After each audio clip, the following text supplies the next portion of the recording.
I urge my colleagues to support H.J. Res. 37 that nullifies the FCC's attempt to regulate the Internet.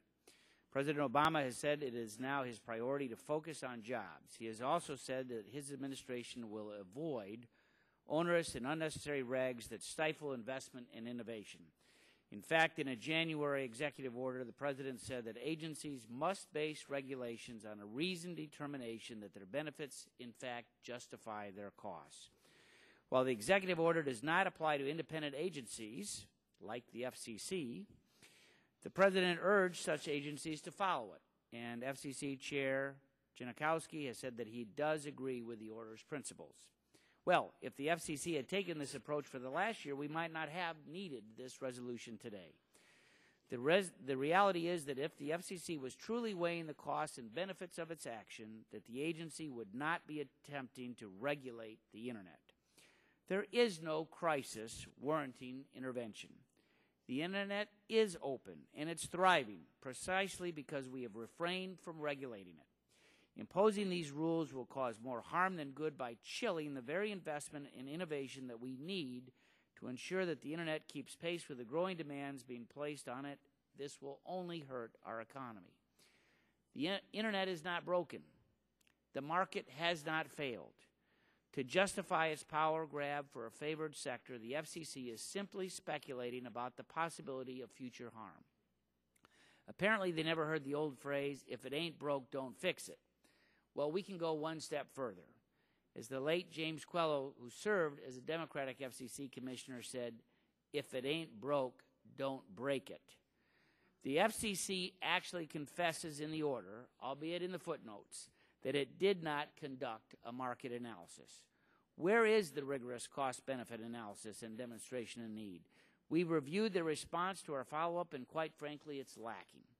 They point to paragraphs that contain little more than conclusory statements or summaries of comments. Let's be clear. I do not believe we should be regulating the Internet. But if we follow the FCC's logic, the agency would ultimately be regulating Google and any number of other Internet companies. Press accounts indicate that Google engages in subjective prioritization of some search results over others. This not only affects what traffic Internet users see, it also can have a financial impact on websites. Should the FCC be determining whether Google is engaged in unreasonable discrimination? Is Google's traffic management reasonable?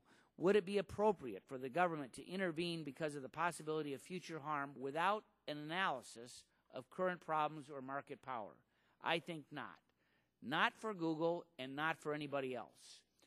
Ultimately, there is a question of authority. The FCC has changed its story about where it gets the power to issue these rules more times than it has uttered the word transparency. Each time it teeters from one weak explanation to another based on the most legal or political impediment it is facing. None are consistent with its own precedent, and all are end runs around the D.C. Circuit's decision in the Comcast case that the FCC has failed to show its authority in the space.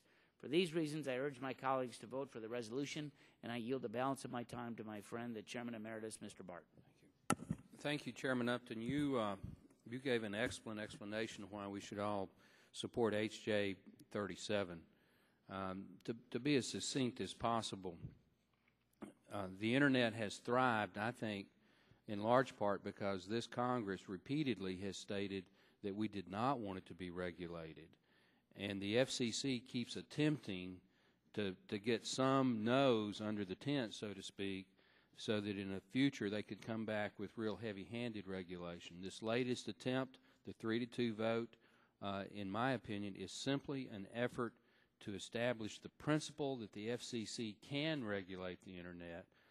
It's not as important what they do now, but the fact that they have the authority to do it.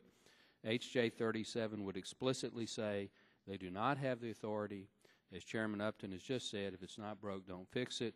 All these great things that are happening under a deregulated environment, and we should keep it that way. With that, I yield back to the subcommittee chairman.